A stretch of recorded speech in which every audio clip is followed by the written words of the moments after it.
Hello বন্ধুরা, কি অবস্থা সবার? কেমন আছেন? আশা করছি সবাই অনেক ভালো আছেন। আজকে আমার সাথে আছে আমার শ্রদ্ধেয় বড় ভাই মাজেদ ভাই।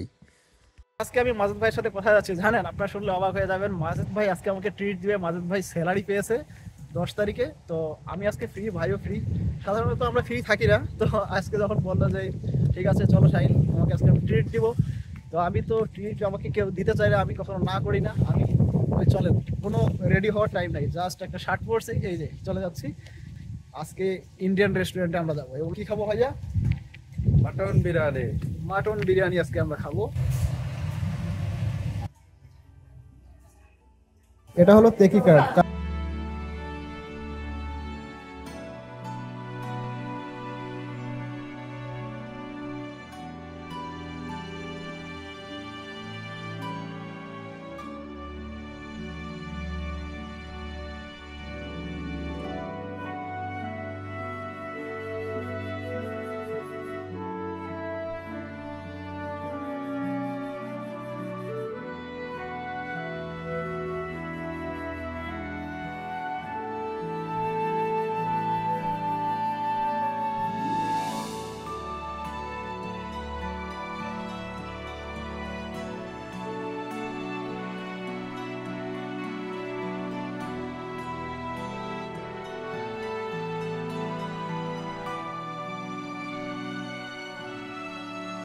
জাপানিজ খাবার দেখলেই খেতে মন চায়, দেখতে পাচ্ছেন অনেক সুন্দর। জাপানিজ খাবার অনেক টেস্ট এবং দেখেই খেতে মন চায়, অনেক সুন্দরভাবে সাজিয়ে রাখে। কিন্তু ব্যাপার হলো সেগুলা যখন আপনি চেক করতে যাবেন, তাদেরকে বলবেন যে আসলে এগুলা খাওয়া যাবে কিনা, এগুলাতে লাদো কিংবা শুকরের মাংসের কোনো তেল কিংবা শুকরের মাংস মিক্সড আছে কিনা, তখনই কিন্তু আপনার কিন্তু খাওয়ার যে ইন্টারেস্টটা ছিল সেটা কিন্তু চলে যাবে। তো সেজন্য সেগুলো শুধু আমাদের দেখেই যেতে হয়।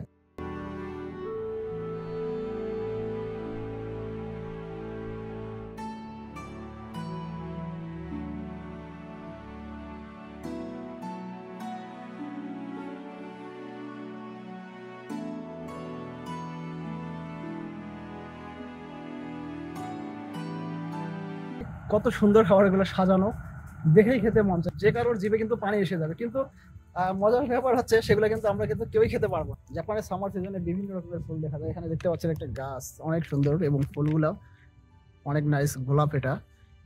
কিন্তু জাপানের যে গোলাপগুলো রয়েছে সেগুলোতে কিন্তু ঘ্রাণ নাই।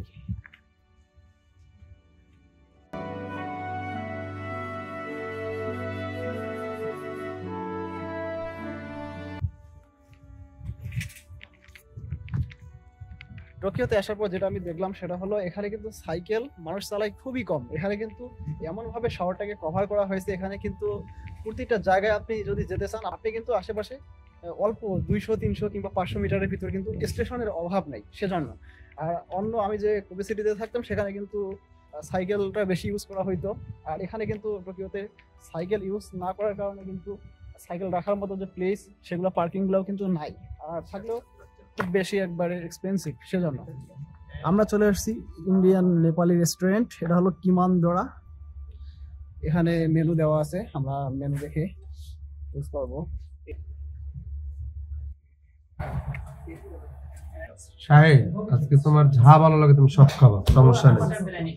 हाँ तो और मटन बिरयानी मेरे को झाल चाहिए। कढ़ाई कढ़ाई कढ़ाई हाई लेवल का। भाई आपका नाम क्या है? मेरा देव भंडारी। देव भंडारी। आप जापान में कितने साल से? मैं हो गया 16 साल। 16 साल। 2008 में आया था। 2008 में। 2008 में आने के बाद तभी से आप क्या रेस्टोरेंट का काम कर रहे हैं? मेरे को रेस्टोरेंट काम करते हैं 10 साल हो गया। 10 साल। और ये रेस्टोरेंट में कितने साल काम कर रहे हैं आप? 10 साल। 10 साल। क्या रेस्टोरेंट है? खुद का, आपका खुद का? और माशाल्लाह। हाँ अच्छा है। हम लोग कनावासी कानामाची रहते हैं। हाँ। वीजा क्या है आपका? स्टूडेंट। स्टूडेंट वीजा है। अभी सरमन का को गया, सरमन का को कितने साल हो गए? जापान में लैंग्वेज का को खत्म हो गया 2 साल। अच्छा, वो दूसरा नियॉन का को हाँ अभी सरमन। 2 साल लगता है उसको। जापान में बहुत टफ है ना, ये जॉब ये वो, बहुत मेंटली डिप्रेस्ड हो जाती है कभी कभी। ठीक है, ऐसा नहीं है। अच्छा है। हम लोग तो बांग्लादेश, इंडिया, नेपाल, पाकिस्तान में क्या है, हम लोग तो उतना काम नहीं करती है ना। जो आपने मेहनत करता है ना उसके लिए ठीक है, जो मेहनत नहीं करता हाँ उसके लिए नहीं। एडिशा रेस्टोरेंट बोल रहा हूँ मैं, आपको जो मेहनत करता है ना हाँ। उसके लिए ठीक है। विदेश जहाँ भी आपने प्रदेश जाते हैं ना, हाँ प्रदेश जाना तो मेहनत, आपने घर में भी काम नहीं करेगा तो आपने फैमिली आपको हाँ। वो नहीं करेगा ना, हाँ। बोलेगा कोई काम करो कुछ करो, यहाँ तो खुद करना पड़ेगा ना। हमारा कंट्री से आता है साल में 1000-2000 स्टूडेंट। नेपाल से इस बार आया अप्रैल सेशन में 14,000 अप्लाई किया था, 11,000 आ गया। क्या था वहाँ भी ज्यादा है, IISM में भी वो जापान में रेपुटेशन बहुत अच्छा है, सभी लोग उसको बहुत एक साल पहले आए थे, लगभग एक भी बिल्डिंग में 100-150 नेपाली रहते हैं इधर, हाँ। एक बिल्डिंग में IISM में। आपका फ्यूचर प्लानिंग क्या है? जापान में रहना है और घर जाना है? यही एक पॉइंट है। তো জাপান এমন একটা দেশ, এই দেশে আপনি যদি লং টাইম থাকতে চান এটা হচ্ছে ইম্পসিবল। আপনার যদি অনেক বড় বিজনেস থাকে সেটা আলাদা ব্যাপার। 10-12 मन लगता है। हाँ, इतना खर्चा होता है। इसलिए जापान लॉन्ग टाइम के लिए नहीं है। 10 साल 12 साल 15 साल रहने के बाद खुद का कंट्री जाकर नहीं ऐसा है ना, तो मेरा उम्र लगभग हो चुका है ना उम्र, अब मैं तो लगभग आपको वही है, मेरा लड़का जो अभी एक छोटा लड़का ही रह गया मेरा, वो आपको पढ़ाई अभी तो 5 साल में तो मेरा पढ़ाई क्लियर कर लेगा ना, वो अभी +2 करेगा, फिर उसमें दाइगा हो जाएगा, दाइगा हो जाएगा, लगभग 3-4 साल पढ़ेगा ना, 4-5 साल बाद आपने वीजा खर्च करता है ना, उसके बाद तो मैं फ्री हो गया, फिर आप निकल जाओ इधर, वो देख लेगा। हमारा कॉन्सेप्ट क्या है, जो अभी काम करने का उम्र है काम करेंगे, 35-40 साल तक काम करेंगे, घर जाएंगे रिलैक्स, ठीक है ना। इसके पास प्लान नहीं होता है, वो मारने तक काम करता है। आपने नेपाल जाने के बाद आपका प्लान क्या है? नेपाल में जाके क्या करो, आराम करना है, अपना घर बना रखा है, साथ में जाएंगे आराम से, चाय अलग अलग, हाँ हाँ, अलग अलग कंट्री घूमना भी। मैं चाहूंगा, हाँ, कभी टाइम मेरी मिलेगा। लड़की छोटी ऑस्ट्रेलिया है, मेरा जापान आने का मकसद है, मैं अलग अलग कंट्री है ना, मैं वर्ल्ड ट्रैवल करना मैं अभी जाना मेरा सोचा है, और न्यूजीलैंड और ऑस्ट्रेलिया, ये भी पढ़ रही है ऑस्ट्रेलिया में। हाँ नाइस। जापान से गया? नहीं नेपाल से। वो पढ़ रही है अभी, लगभग 1.5-2 साल हो गए, उसका कंप्लीट करने 3-4 साल लग जाता है, उसको जो मिलता है ना क्या बात है, उसके टॉपिक लगा रखा लगता है, उसके बाद उधर से मैं न्यूजीलैंड जाऊंगा, सोच है मेरा, पता नहीं क्या होता है, प्लान चाहिए, प्लान कल चाहिए। परसों का कौन देखता है। वही वही।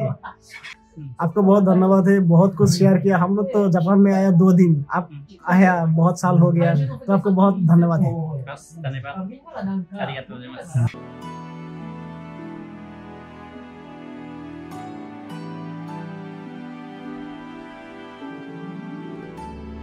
তো এটা হলো ম্যাঙ্গো লাস্সি। এটা কিন্তু খুব বেশি টেস্ট, নেপালি কিংবা ইন্ডিয়ান রেস্টুরেন্টে গেলে আপনারা কিন্তু এটা ট্রাই করতে পারেন, একবারে সেই টেস্ট। একটা হলো আইস ছাড়া, একটা হলো আইস সহ। এটা হলো আইস সহ, এটা আমার, আর ওটাতে আইস নাই। তো এই হলো আমাদের আজকে বিরিয়ানি সেট। এখানকার খাবার খুবই স্বাদ, আপনারা যে কোনো সময় এসে খেতে পারেন, দামে অনেক সস্তা। राइस बॉयल हो रहा है अभी, बासमती राइस। আরিগাতো।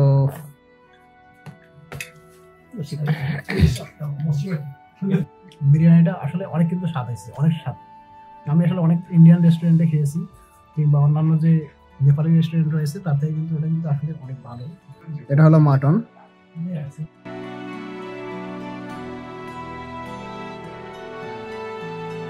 এখন নানটা কেন মিস যায় সেটাও ট্রাই করবো।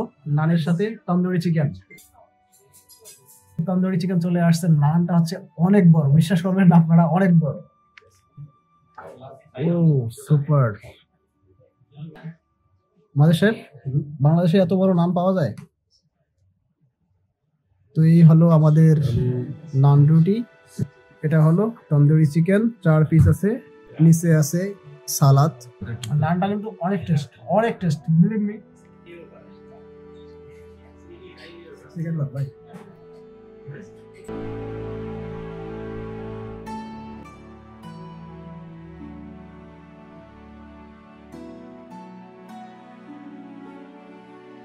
তো সব শেষ করছি, চলে যাই। রেস্টুরেন্টের ডেকোরেশনটা অনেক ভালো ছিল, অনেক ভালো।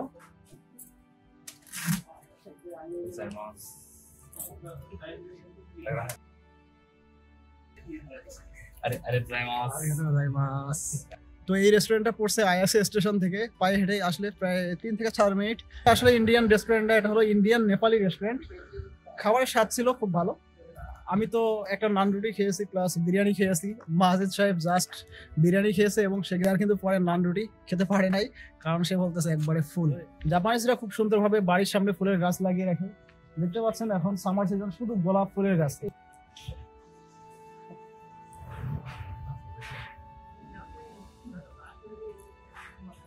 মানে সাইকেল পার্কিং করা কতটা কষ্টকর এটা দেখতে পাচ্ছেন। একটা সাইকেলের উপর আরেকটা সাইকেল। এটা হলো একটা সাইকেল গ্যারেজ, কিন্তু এখানে আপনি ফ্রি রাখতে পারবেন না। এখানে মান্থলি একটা ফি দিতে হয়, কিংবা আপনি এখানে ঘন্টা হিসেবে রাখতে পারেন। তবে এটা যেটা দেখলাম আমি, এটা হলো মান্থলি হিসাব। নিচে এক শাড়ি, উপরে আরেক শাড়ি। শুধু না, এদিকে আরেকটা আছে দেখতে পাচ্ছেন ঠিক আমার পিছনে। এটা আপনারা জানেন জাপানে কিন্তু সবকিছুতে কিন্তু ট্যাক্স থাকে। এই যে দেখতে পাচ্ছেন আমার পিছনে যে শপটা, এটাতে কিন্তু ট্যাক্স ফ্রি শপ। এখানে কিন্তু আপনি যদি সাপোজ 5,000 ইয়েনের কোনো প্রোডাক্ট নেন, তারপরে কিন্তু আপনি 10% করে হলেও কিন্তু 500 ইয়েন বেঁচে যাবেন। জাপানে অনেক শপ আছে যেগুলো হচ্ছে ট্যাক্স ফ্রি শপ।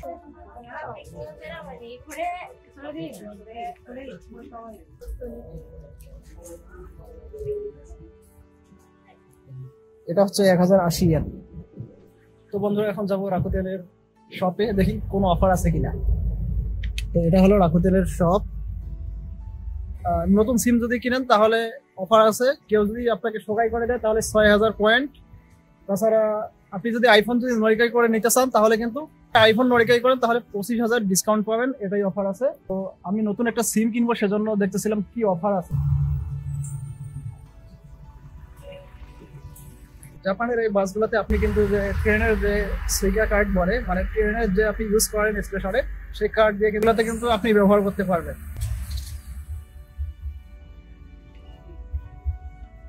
জাপানে যখন কোনো একটা বিল্ডিং তৈরি করা হয় তখন কিন্তু এভাবেই কিন্তু ঘিরে রাখা হয়, এবং আমার ঠিক পিছনে ওই দিকে দেখতে পাচ্ছেন বিল্ডিংটা, ওটা কিন্তু সম্পূর্ণ কাপড়ে মোড়ানো হয় চারদিক থেকে, যাতে ভিতরে কি হচ্ছে সেটা কেউ দেখতে না পারে, এবং তখন একটা সুন্দর বিল্ডিং এর আকৃতি দেখা যায়। ইয়োশিনোয়া দেখতে পাচ্ছেন আপনারা, ইয়োশিনোয়াতে আপনি কিন্তু পার্ট টাইম জব করতে পারেন। দিনের বেলা হলো 1400 ইয়েন এবং রাতের বেলা 1785 ইয়েন।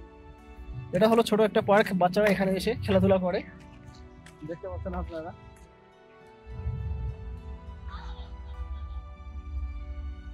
আজকের ব্লগটা এই পর্যন্তই। অবশ্যই ভিডিওটা সবাই লাইক, কমেন্টস এন্ড শেয়ার করতে ভুলবেন না। দেখা হবে নেক্সট ভিডিওতে। সে পর্যন্ত সবাই সঙ্গেই থাকবেন, ভালো থাকবেন, সুস্থ থাকবেন। আল্লাহ হাফেজ।